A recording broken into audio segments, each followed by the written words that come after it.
Hello students, welcome to the digital signal processing classes. आज के lecture में हम लोग देखेंगे कि बेसिकली ये हम लोग सैम्पलिंग करते कैसे हैं, व्हाट इज़ द सैम्पलिंग। उसके बाद हम लोग देखेंगे नाइक्विस्ट रेट क्या होता है, एलाइजिंग इफेक्ट क्या होता है, ओवर सैम्पलिंग क्या कैसे करते हैं। ठीक है, इसके पिछले लेक्चर में हम लोगों ने देखा था कि जेड ट्रांसफॉर्म कैसे निकालते हैं, रीजन ऑफ कन्वर्जेंस कैसे निकालते हैं। ठीक है, उसके पहले हम लोगों ने ये भी फाइंड आउट कर लिया था कि सिग्नल का ऑपरेशंस कंटिन्यूअस टाइम में कैसा होगा, सिग्नल का ऑपरेशन जो है वो डिस्क्रीट टाइम में कैसा होगा। नाउ अब हम लोग बातें करते हैं कि सैम्पलिंग थ्योरम होता क्या है, सैम्पलिंग थ्योरम हम लोग क्यों करते हैं।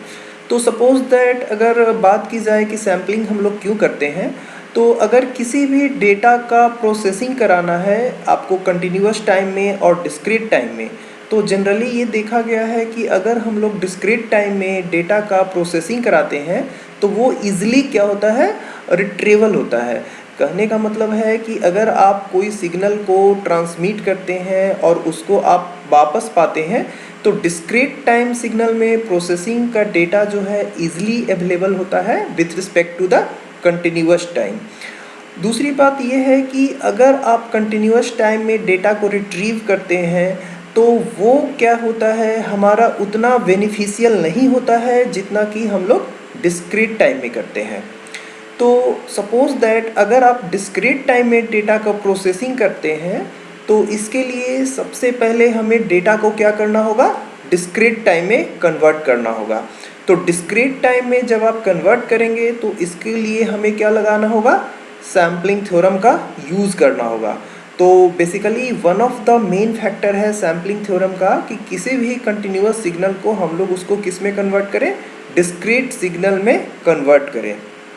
नाउ सपोज दैट अब हम लोग देखते हैं कि सैम्पलिंग थ्योरम जो होता क्या है।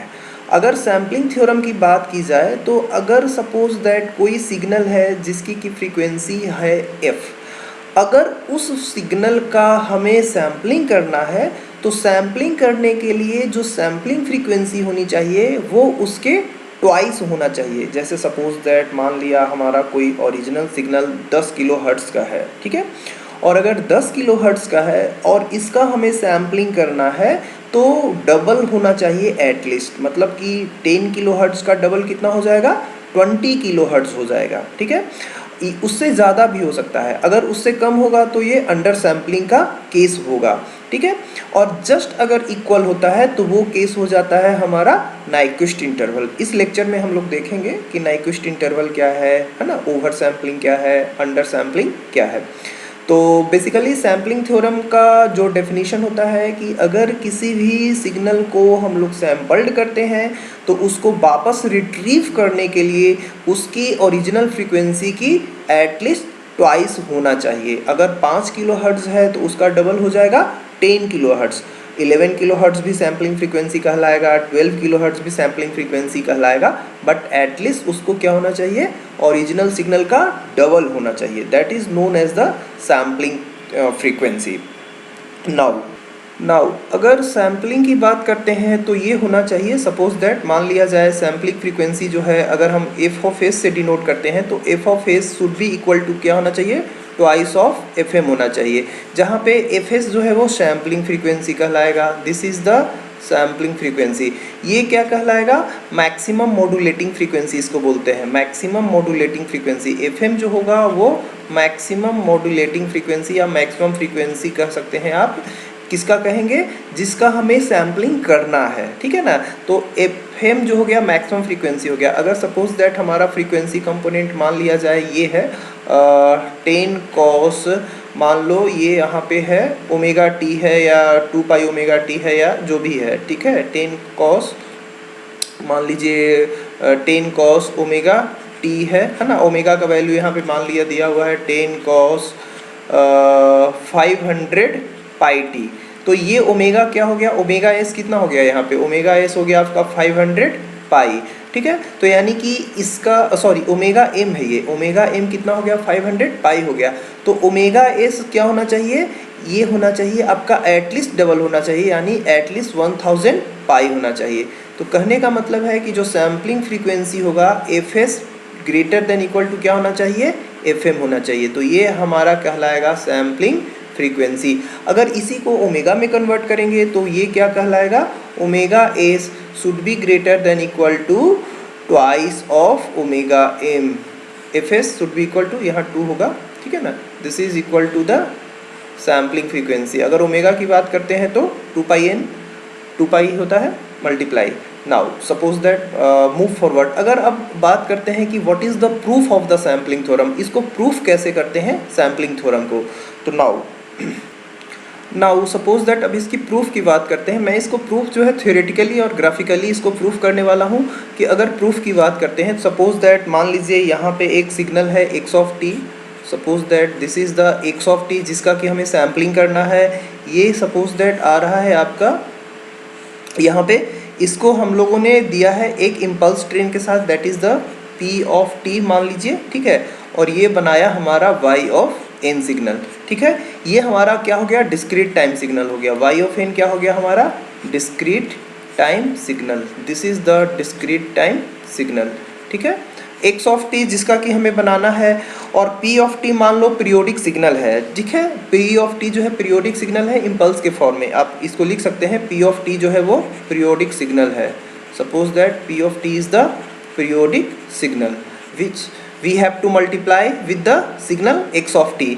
और p ऑफ t को आप मैथमेटिकली इक्वेशन से रिप्रेजेंट कर सकते हैं। p of t is equal to summation of k is equal to minus infinity to k is equal to plus infinity impulse train t minus K T S. इसका कहने का मतलब हो गया कि आपका सिग्नल x ऑफ t है, उसको आपने मल्टीप्लायर में मल्टीप्लाई किया पीरियोडिक सिग्नल के साथ, जिसका कि पीरियोडिक सिग्नल जो है वो इम्पल्स ट्रेन है ना, k equal to minus infinity से प्लस इन्फिनिटी चला गया, और ये आपको मिल गया डिस्क्रीट टाइम सिग्नल। अगर ऑब्वियस है कि किसी भी कंटिन्यूअस टाइम को अगर आप इम्पल्स ट्रेन के साथ मल्टीप्लाई करेंगे तो वो क्या मिलेगा, मुझे डिस्क्रीट टाइम सिग्नल ही मिलेगा, ठीक है। उसके बाद सपोज दैट मैं इसे आगे प्रोसीड करता हूँ। नाउ सपोज दैट मैं इसे आगे प्रोसीड करता हूँ कि अगर सपोज दैट बात की जाए कि y ऑफ n क्या होगा, what is the y of n, तो y ऑफ n की बात की जाए कि y ऑफ n क्या होगा, तो y ऑफ n जो होगा वो simply x of t multiply with the impulse train जो हमने p ऑफ t लिया था। अब एक फॉर्मूला हमको थ्योरम पता है कि अगर मल्टीप्लिकेशन करते हैं टाइम डोमेन में तो कन्वोल्यूशन होता है फ्रीक्वेंसी डोमेन में। वी नो दैट multiplication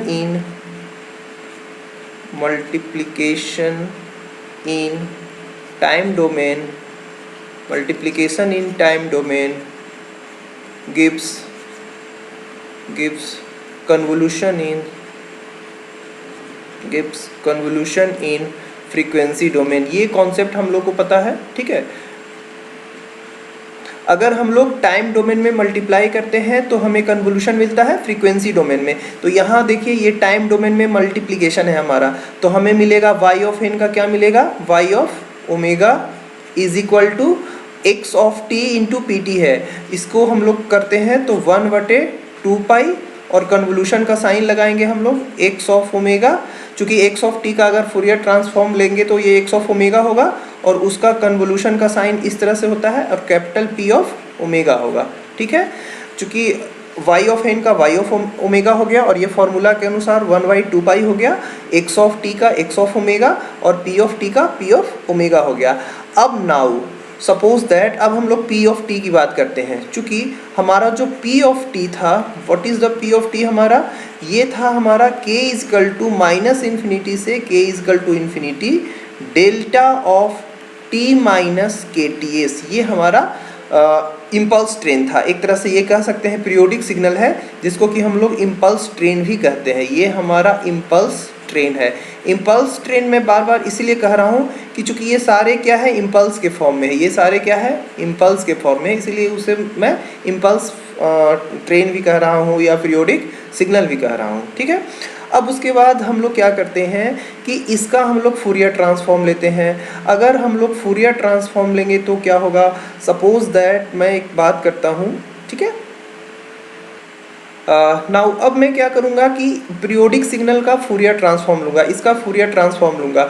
तो सपोज दैट मुझे फॉर्मूला पता है कि what is the Fourier transform of periodic signal, तो हम लोग कह सकते हैं कि Fourier transform of periodic signal, Fourier transform of periodic signal देखते हैं क्या होता है। What is the Fourier transform of periodic signal. तो इसको हम लोग कह सकते हैं कि एक्स ऑफ ओमेगा जो हम लोग पढ़े हैं फूरियर ट्रांसफॉर्म होता है पीरियोडिक सिग्नल का 2 of pi summation of k equal to minus infinity से plus infinity equal to a of k, this is the Fourier series coefficient delta omega minus k omega naught. ये हमारा हो गया Fourier transform periodic signal का। तो अगर हम उसका फूरियर ट्रांसफॉर्म करते हैं p ऑफ t का, तो p ऑफ t का करेंगे तो क्या मिलेगा मुझे, p ऑफ ओमेगा मिलेगा। p of omega equal to 2 pi by T मिलेगा।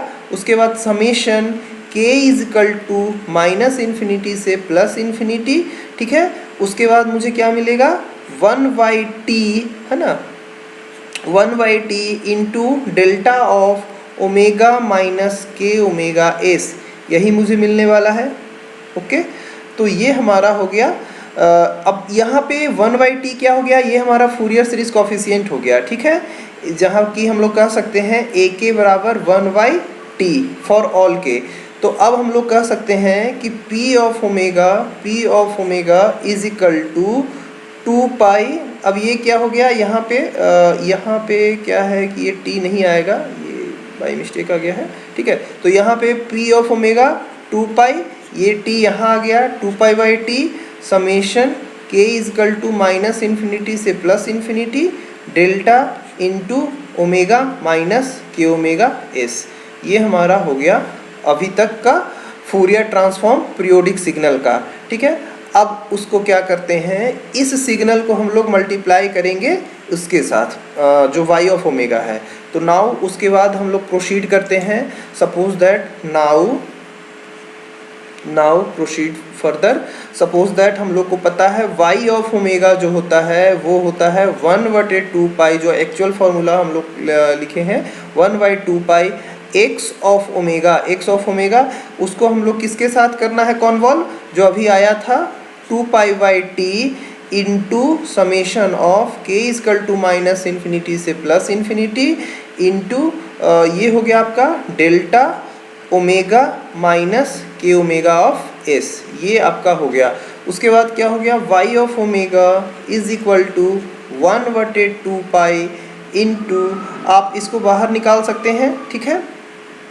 आप इसको बाहर निकालिए तो k इजकल टू क्या होगा, माइनस इन्फिनिटी से प्लस इन्फिनिटी, उसके बाद x of omega minus k omega S होगा, ठीक है। This is the formula. तो ये आपका जो हो गया ओमेगा एस बराबर क्या हो गया 2 पाई बाई टी एस हो गया। ओमेगा एस बराबर आपको मिल गया 2 पाई बाई टी एस, ठीक है। ये हमारा हो गया ग्राफिकल अप्रोच। मैं फिर से एक बार इसको बता दे रहा हूँ कि y ऑफ ओमेगा जो हो गया 1/2 पाई, चूँकि y ऑफ ओमेगा कहाँ से आया था, जो ओरिजिनल फार्मूला था यहाँ पे, ये y ऑफ ओमेगा देखिए 1/2 पाई x of omega into P of omega है। तो यहाँ से हमने p ऑफ ओमेगा निकाल लिया।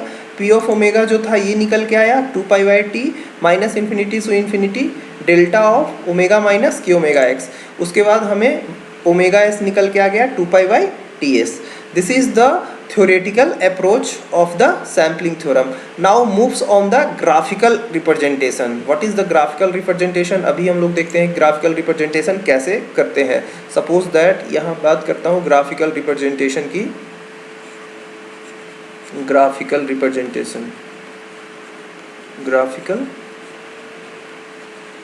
representation for the sampling theorem, ठीक है। सबसे पहले बात करिए, यहाँ पे मान लिया जाए एक सिग्नल है हमारा, है ना, एक सिग्नल है ये x of T. Suppose that this is the signal x of T. इसका सपोज दैट मान लिया हमने फूरियर ट्रांसफॉर्म किया, इसका फूरियर ट्रांसफॉर्म किया, तो सपोज दैट जो सिग्नल हमारा निकल के आया है वो ये आया है।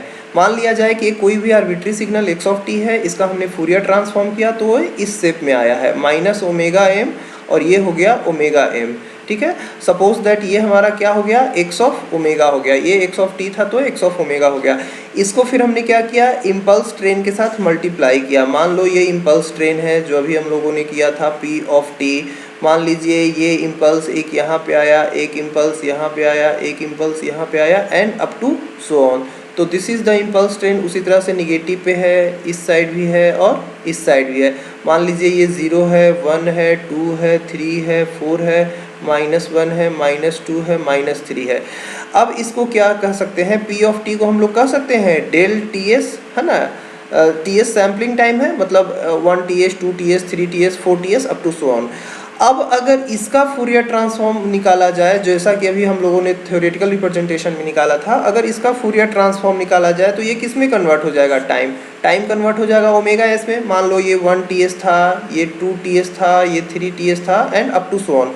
तो ये कन्वर्ट हो जाएगा, सपोज दैट मान लिया 0 पे इम्पल्स मिल रहा है 0, उसके बाद हो जाएगा ओमेगा एस हो जाएगा, है ना। उसके बाद ये 2 ओमेगा एस हो जाएगा, उसके बाद ये 3 ओमेगा एस हो गया and up to so on.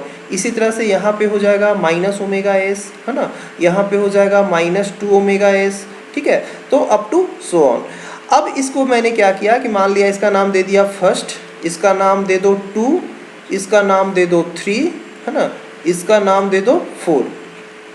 अभी तक मैंने क्या किया कि एक आर्बिट्री सिग्नल था, उसका फूरियर ट्रांसफॉर्म मैंने मान लिया कि इस तरह के शेप में है। फिर उसके बाद मैंने पल्स ट्रेन को दिखाया, पल्स ट्रेन का फूरियर ट्रांसफॉर्म मैंने माना इस तरह से है। अब अगर सपोज दैट इसका मल्टीप्लिकेशन इसके साथ हम लोग करते हैं तो जो डायग्राम बनेगा वो कुछ ऐसा बनेगा, ठीक है, कुछ ऐसा बनने वाला है ना। जो डायग्राम बनने वाला है वो कुछ इस तरह से बनने वाला है। तो हमारा इम्पल्स हो गया उसी के अकॉर्डिंग, मान लिया एक इम्पल्स यहाँ मिला, एक इम्पल्स यहाँ मिला, एक इम्पल्स यहाँ मिला, एक इम्पल्स यहाँ मिला। क्योंकि आप जब कंटिन्यूअस टाइम को डिस्क्रीट से मल्टीप्लाई करेंगे तो मुझे सिर्फ वही पॉइंट मिलेगा जो वैल्यू है। अब अगर इसका फूरियर ट्रांसफॉर्म की बात करते हैं, इस सिग्नल की फूरियर ट्रांसफॉर्म की बात करते हैं, तो वो हमेशा मिलने वाला इस तरह से है। ये हमारा हो गया, उसके बाद ये हमारा हो गया, उसके बाद ये हो गया हमारा, है ना, ये हो गया। अब मान लीजिए कि यहाँ पे जो था वो ओमेगा एम था, यहाँ पे मान लो ओमेगा माइनस एम है। अब suppose that this is the omega s, ये हमारा क्या है, ओमेगा एस है, ये हमारा क्या है, माइनस ओमेगा एस है, this is the minus omega S. तो अब एक बात बताइए, ये ओमेगा एम है और ये क्या है, ओमेगा एस है। तो कहने का मतलब है कि ये ओमेगा एस माइनस एम होगा, ये वाला जो पॉइंट है वो ओमेगा एस माइनस एम कहलाएगा, that is the omega S minus omega M, omega S minus omega M कहलाएगा, ठीक है। ये वाला पॉइंट जो है omega S minus omega M होगा। नाउ अब ये देखा जाए कि omega S minus omega M जो है वो हमेशा बड़ा होगा या इक्वल होगा ओमेगा एम के। यस, ओमेगा एस जो है इसका मतलब है कि बड़ा होगा या इक्वल होगा ट्वाइस ऑफ ओमेगा एम के। तो this is the sampling frequency graphical representation proof. X of T signal को मैंने क्या किया, यहाँ पे फूरियर ट्रांसफॉर्म दिखाया कि इस तरह का सिग्नल है। उसके बाद मैंने क्या किया कि पीरियोडिक सिग्नल को जो कि इम्पल्स ट्रेन के रूप में है उसको हमने इसके साथ मल्टीप्लाई किया, उसका रिप्रेजेंटेशन इस तरह से है। इसका हमने फिर से फूरियर ट्रांसफॉर्म ले लिया, फूरियर ट्रांसफॉर्म लेने के बाद ये रिप्रेजेंटेशन आ गया minus omega M plus omega M, omega S minus M. अगर इस पॉइंट की बात करते हैं तो ये हो जाएगा omega S plus omega M, है ना। तो दीज आर द रिप्रेजेंटेशंस। तो कहने का मतलब है कि इस तरह से हम लोग ग्राफिकल रिप्रेजेंटेशन प्रूफ निकाल सकते हैं सैम्पलिंग थ्योरम का। नाउ अब अगर बात की जाए कि ओवर सैम्पलिंग क्या है और अंडर सैम्पलिंग क्या है। ओवर सैम्पलिंग की बात की जाए कि what is the concept of the over sampling. Suppose that what is the over sampling. Over sampling क्या होता है, what is the over sampling.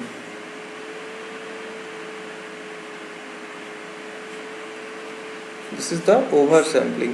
अब देखिए ओवर सैम्पलिंग में क्या होता है कि मान लिया जाए एक सिग्नल है जो अभी अभी हमें मिला था, this is the sampling, over sampling.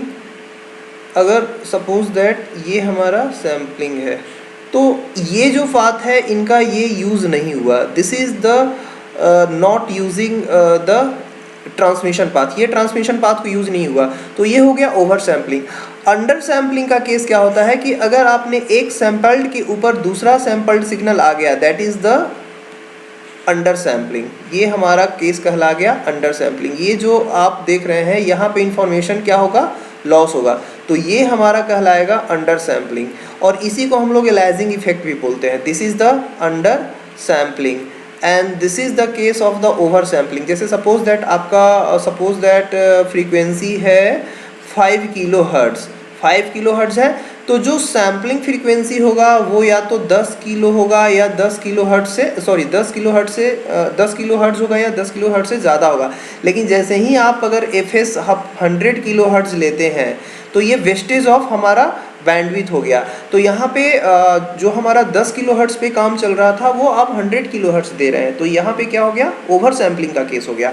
उसी तरह से अगर आपने फ्रीक्वेंसी को 5 किलो हर्ट्ज़ लिया है और अंडर सैम्पलिंग का केस है, तो अगर 9 किलो हर्ट्ज़ है तो ये हमारा अंडर सैम्पलिंग है। अगर 9.8 हर्ट्ज़ भी है तो ये भी हमारा क्या कहलाएगा, अंडर सैम्पलिंग का केस कहलाएगा। तो this is all about the concept of the sampling theorem, over sampling, under sampling, ठीक है। एक one more concept is there, the Nyquist rate. Nyquist rate बोला जाता है कि अगर वैल्यू एग्जैक्ट डबल हो उसको हम लोग बोलेंगे नाइक्विस्ट रेट। अगर मान लिया जाए कि एक फ्रीक्वेंसी है FM is equal to 100 kilo hertz, 100 kilo hertz है, हमसे पूछा जाता है कि what is the Nyquist rate. Nyquist rate क्या है, तो जो जस्ट डबल होगा, जैसे 200 किलो हर्ट्ज़ होगा तो that is the Nyquist rate. Okay, this is all about the concept of the sampling theorem.